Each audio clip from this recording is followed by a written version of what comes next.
Good evening YouTube.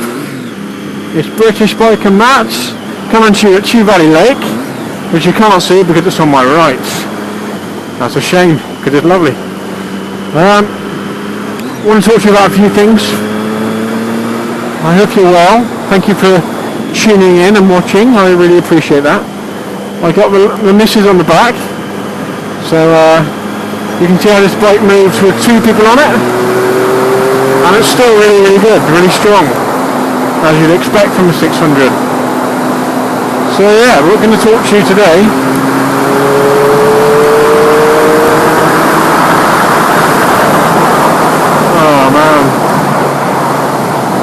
about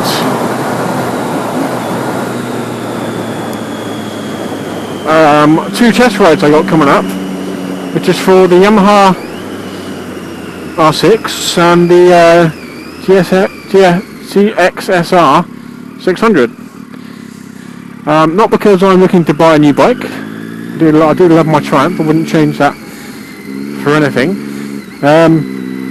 Just because I was going to get a R6 initially after passing my full Mod 2 and Mod 1, so I didn't, because I bought the Triumph, purely because the Triumph had that little bit more CC, and the 75cc does make a difference, and because obviously the torquier engine and blah blah blah.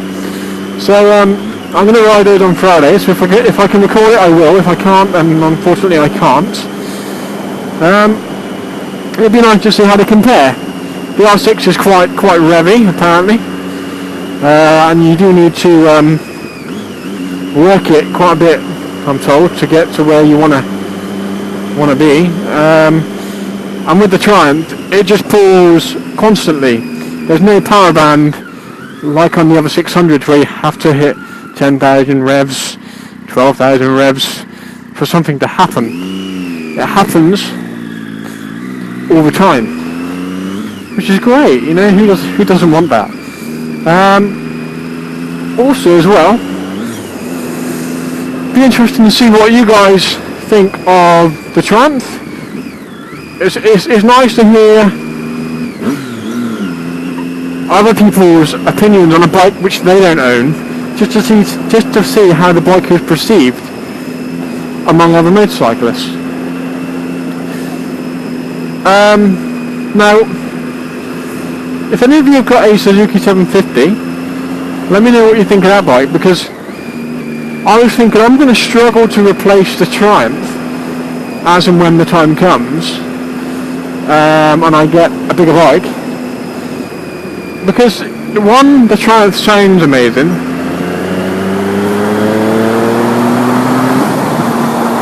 and two, I can't really go for a 600 because it's going backwards and you want to keep going forwards. So I'm not really sure what I would have after this. Now if Triumph did a 1000cc sports bike, I would buy it. I would buy it tomorrow, because I love the Triumph sound. I love the engine, how it pulls so well. So yeah, it's a Suzuki 750, although, forgive me if it offends anybody, but I think Suzuki's are fairly bland bikes in terms of the engine. When I've ridden the 600, one of my friends' 2010 model, I'm riding the 2013 model on Friday. I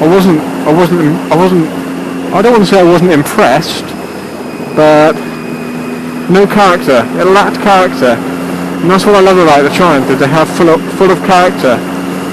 And other bikes, I'm sure, have character, but the engine, I believe, is the most important thing in a bike. And if the engine doesn't attract you, then, you know, what is? Oh, it looks really nice. Well, it looks really nice, but it goes 10 miles an hour. That's no good. So it's really important that we all find a bike we like.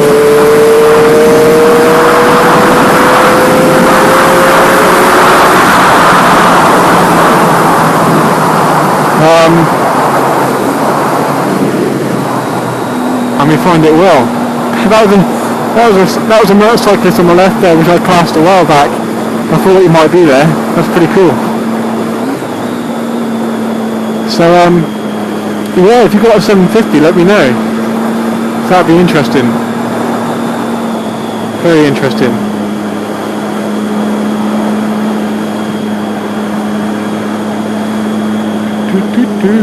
Just going to let you enjoy the sound and the scenery as well, because it is stunning out here. It really is. Such a lovely evening. It's about 7:45, and it is absolutely lovely. This guy behind me is like on me.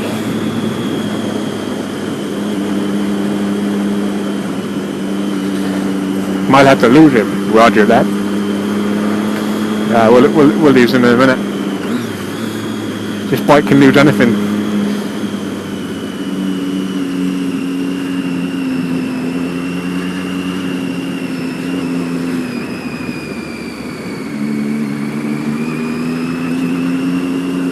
Oof. Write it down. Wow, now if that's not sun glare, what is?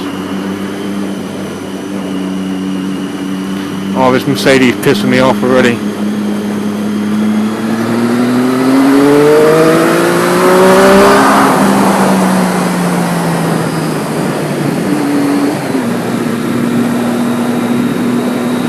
Fuck, waiting behind that. Excuse my French. Whoa! Oh, that's low.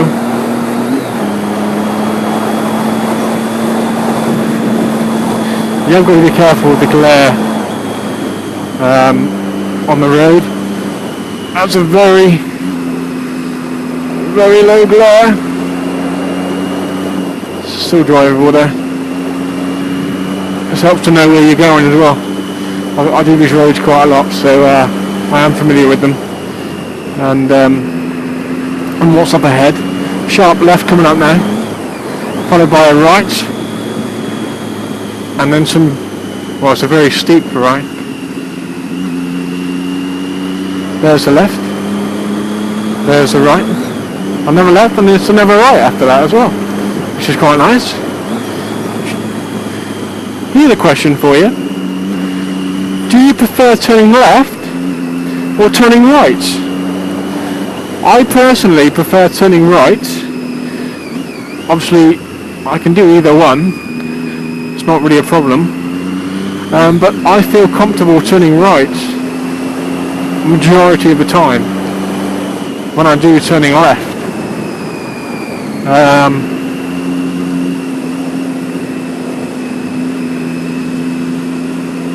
So yeah, that's quite. What do you think's easier? What do you find easier? And if you have any requests or anything you want me to do in terms of the videos that you see, do not hesitate to give me a message on the comments or personal message me, and I will be more than happy to do anything you request within the reason with the bike. I say with the bike, on the bike. If you want to see us, I don't know, demonstration on counter steering, or I don't know, you want to know more about the Triumph, you want to know about other bikes, you want me to go somewhere that you know in the southwest, you've got any questions in regards to attitude of driving, the CBT, the Mod 1, the Mod 2, you know, anything like that, do not hesitate to give me a message. So I'll be more than happy to respond. Not a problem. After all, you know, I'm here to entertain you guys. You are my audience. You are who I have in mind when the video goes out. So if there's anything that you guys want to know, and I can bring that to you, then happy days. Let's do it like that. On the right here, coming up, is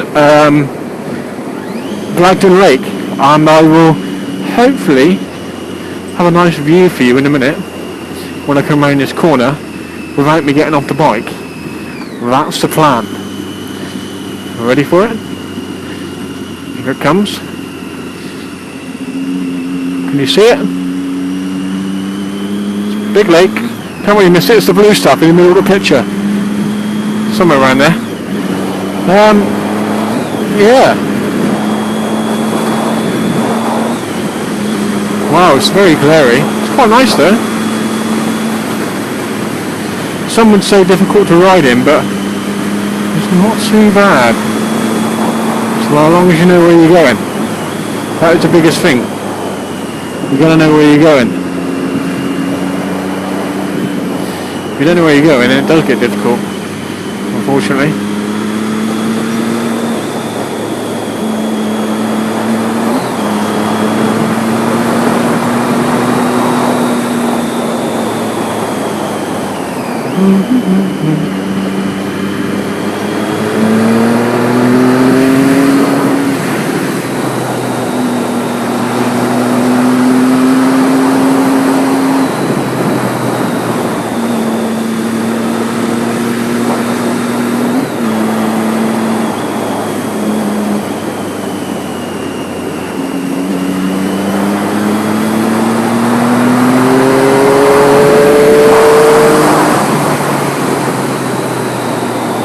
Gotta love that sound and that view. It's a cracking view.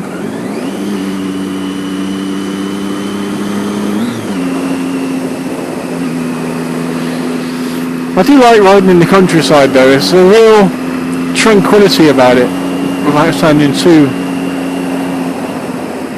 what's the word, you know, without sounding too poncy about it. It really is a lovely place. Some of the best roads are in the countryside.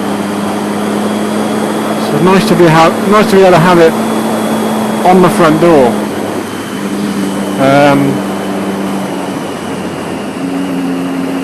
Because not everyone does, you know. Some people live in the city and you know, they don't really have this kind of area or access that most of us do. Well, some of us do.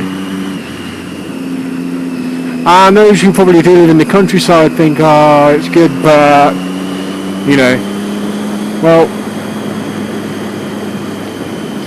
I think you could probably take it for granted very easily. So if you're in the countryside, make the most of it. Wow, that bird was just like, whatever, just doing my thing, fluttering around. It's just quite a nice village. It's quite a nice road as well, actually.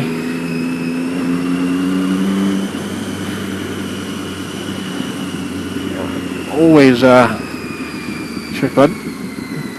Always worth going around here. Priority over oncoming vehicles. Power! Can't go too fast down here because it does get very tight. And we're going to navigate these corners now. And you're going to do it with me. Here we go, we're in second. Slow right down. Not too much on the front brake because we're going downhill. Kind of, I tend to brake with the front first. Then I come on with the back, continuing with the front brake, and then both together quite firmly. That's how I brake. Now, I'm not going to tell you the correct method because obviously I don't know the correct method. All I know is the method that works for me. There is no right or wrong method. It's whatever you feel comfortable doing. Some people brake going into bends, some people brake in the bends. Now I wouldn't brake in the bends. You want to really reduce your speed before you enter that corner. You want to be slow in and clean out. By clean I don't mean you're not in little pieces, so that's a bonus as well. But it means that the power distribution is smooth on the way out, which is quite important. That's what I love about the bike, the Triumph, is because it has that torque, the strong torque, continually, it makes riding through corners very easy, because you haven't got to worry about which gear you're in. Therefore it's more forgiving, because you haven't got to think, oh shit, I'm only in 5th, I should be in 3rd now, you know, panic, trying to downshift and trying to get around the corner at the same time whilst trying to slow down. There's none of that, because you can afford to get away with the incorrect gears some of the time. That's what I love about this bike. It surprises you. It surprises you, like a lady you meet in a club downtown, and you get jiggy with her, you pull her pants down and she's got a pair of bollocks. It surprises you. I've never done that, by the way. I never will. But it's just you don't expect it, which is nice. Who wants the expected? The unexpected is the most exciting sometimes. So yeah, the sun is slowly disappearing. This guy is going right. Got a guy behind me in a red car. You know when you're riding along, and you always know what sort of guys are going to be the assholes just by looking at their car, you know? Peugeot 106, spoiler kit, spoiler, you think, yeah, he is just going to try and stomp me on every single straight, and fail, because it's probably underestimating the power of these bikes. Your Skyline, I haven't come across the Skyline actually. Your Subarus, the Mitsubishis, sometimes the Vauxhall Corsairs, they all kind of have the same boy racer look to them. And you always think to yourself when you stood at those lights, this guy is going to be a knob. And 99% of the time, yes they are. So that's never good. I hope you can still see the picture okay. It's getting a little bit dark. But we're doing good. We're doing good.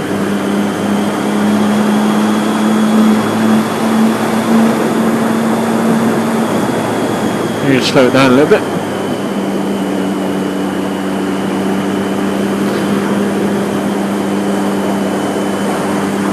I hope you can see everything okay. Also, I'd like to ask you another question actually. Do you prefer shorter videos, which are say between 6 and 10 minutes long, or do you prefer longer videos? The reason I asked is because if I spend a lot of my time doing the longer videos and then you guys don't watch all of it because it's too long, then obviously that shows me that I need to do shorter videos. But rather than just trial and error, I'd like to ask you directly and say, right, as a person who likes to entertain, for your benefit, what is easier for you to watch? Because obviously I know that we all live a busy life.